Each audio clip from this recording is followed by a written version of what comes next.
Et aujourd'hui, on parle des télécommandes pour les drones. Donc, j'ai la RC Pro et la N1 qui utilisent votre smartphone comme écran. La question à laquelle je voulais répondre, moi, pendant l'été, c'est finalement laquelle des télécommandes je préfère et pourquoi, quels sont les avantages, quels sont les inconvénients.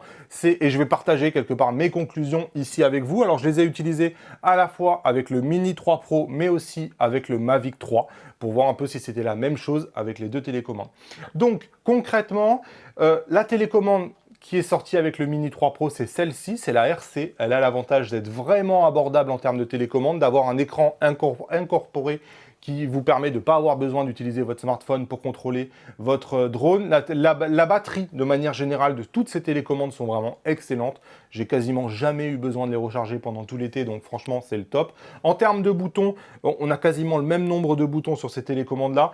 Il n'y a que la N1 ici qui a, à mon sens, deux boutons de moins, puisque vous n'avez pas les boutons qui sont ici et ici. La RC Pro est celle qui en a le plus, puisqu'on a un espèce de mini troisième joystick ici. On a les deux boutons qui sont ici, et on a deux boutons en plus ici et ici sur le côté. Donc clairement, la RC Pro est celle qui a le plus de boutons. En termes d'antenne, c'est là où ces trois batteries se distinguent le plus. Sur la RC Pro, j'ai des antennes que je peux orienter comme ça. Donc ça peut m'aider justement à avoir une meilleure portée par rapport au drone. Sur la RC normale, j'ai absolument aucun contrôle. Les antennes, elles vont se retrouver ici, mais en fait, elles sont incorporées directement dans la télécommande. Et sur la N1, pareil, les antennes, elles sont ici et ici, donc elles sont incorporées. Je ne peux pas les orienter. Donc la première question que je me posais par rapport à ça, c'est finalement lequel va m'offrir la meilleure des portées. Je réponds à la question ici maintenant sur le Mini 3 Pro et on voit clairement la réponse, c'est-à-dire que sur la N1, je suis allé à 2900 mètres, donc ça c'est en norme CE. Sur la RC normale, je suis allé à 2254, tandis que sur la RC Pro, je ne sais pas pourquoi, je suis allé à 1972. Sur le Mini 3 Pro, le Mini 3 Pro a été rendu compatible avec la RC Pro que récemment. Est-ce qu'il est moins fait le Mini 3 Pro pour la RC Pro par exemple qu'un Mavic 3? En tout cas, c'est avec elle que j'ai eu le moins d'autonomie. Je ne sais pas pourquoi, je l'ai essayé 3 fois et les 3 fois, bah écoutez, le résultat était sans appel. C'était lui qui avait le moins de portée. Donc ici, clairement, le grand gagnant, c'est avec la DJI N1. Donc celle-ci avec votre smartphone. C'est lui qui m'offrait toujours le plus de portée. Mais on voit que la RC se comporte très très bien. Attention, vous allez trouver énormément de reviews de cette RC-là quand le Mini 3 Pro est sorti. Depuis, il y a eu une tonne de mises à jour. Et notamment, il y avait des problèmes avec la portée du Mini 3 Pro quand il est sorti. Ça a été corrigé entièrement par un firmware. Et finalement, on s'aperçoit qu'elle a une excellente portée et lui aussi, il a un excellent reach. Et que tout ce qu'on a dit dans les premières reviews du Mini 3 Pro n'est plus vrai aujourd'hui. J'ai refait le test évidemment. Alors, vous pouvez voir que je vous ai mis une DJI N1 en FCC pour information. Donc là, j'ai pu aller à 5871 mètres. Mais malheureusement, si vous êtes sur le sol européen, vous devez utiliser la norme CE. Mais voilà, en FCC, on voit qu'on est capable d'aller beaucoup, beaucoup plus loin. Alors, autre comparatif cette fois-ci avec le Mavic 3. Donc avec le Mavic 3, on va voir que j'ai testé avec la N1 et avec la RC Pro. Et là, il n'y avait pas de questions à se poser non plus. C'est-à-dire que j'étais allé à 2589 mètres avec la N1, soit quelques mètres de moins finalement que le Mini 3 Pro. Ça montre bien que la portée du Mavic 3 ou du Mini 3 Pro en définitive est assez semblable, il m'a semblé, sur le terrain. Par contre, la RC Pro avec le Mavic 3 s'exprime pleinement. Et là, j'étais à 3400 mètres en norme CE, ce qui est vraiment purement impressionnant. Et largement au-delà, théoriquement, pour le garder à vue. Voilà, 3400 mètres, clairement, la RC Pro est celui qui m'a offert le plus de portée avec ce Mavic 3. L'autre chose qui m'a beaucoup importé, c'est la luminosité de l'écran. Là aussi, lors des premiers tests de cette RC, on a dit, ouais, la luminosité à 750 nits, c'est un peu juste. Et franchement, quand on est en plein soleil, on n'y voit pas énormément. Beaucoup ont dit, sur la N1, c'est clair que quand vous mettez le smartphone, les derniers smartphones sont tous à 1000 nits, et donc ils sont plus lumineux finalement que l'écran de la RC. Oui, mais en fait, moi, pendant tout l'été, là, juin, juillet, août, il a fait très chaud. Et en fait, sur mon iPhone, et pourtant j'ai un iPhone Pro, je suis désolé, mais en fait, il surchauffe, et la surchauffe fait qu'il baisse son écran aux alentours de 500 nits, voire moins, et je n'y voyais strictement rien sur l'iPhone.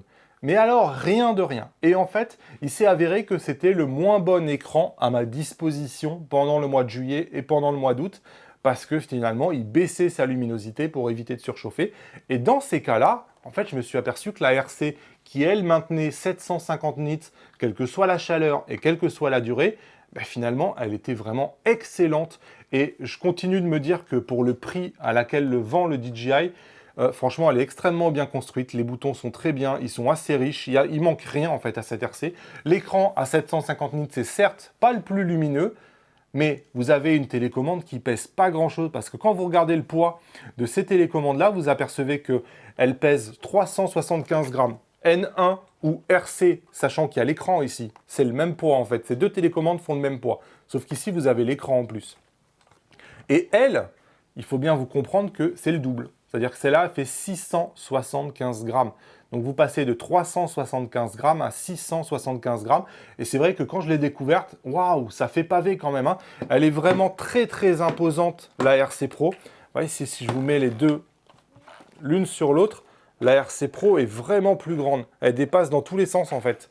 Et elle est aussi beaucoup plus épaisse. Donc voilà, la RC Pro, c'est quand même un sacré morceau et il faut la porter dans le sac aussi, hein. Franchement, ça commence à peser au bout d'un moment.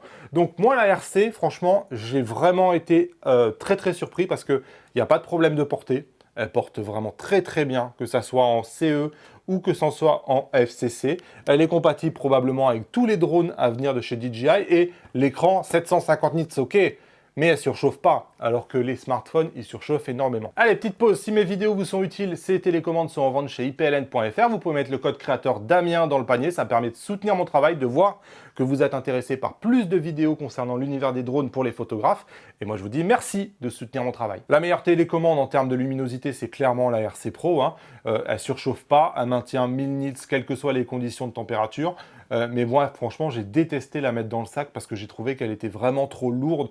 Et j'ai trouvé que finalement, elle m'apportait pas tant que ça par rapport au poids qu'il fallait que je trimballe. Mais bon, si vous avez besoin de la portée maximale, ben clairement, on peut voir, hein, qu'on a gagné quand même beaucoup de portée avec cette RC Pro.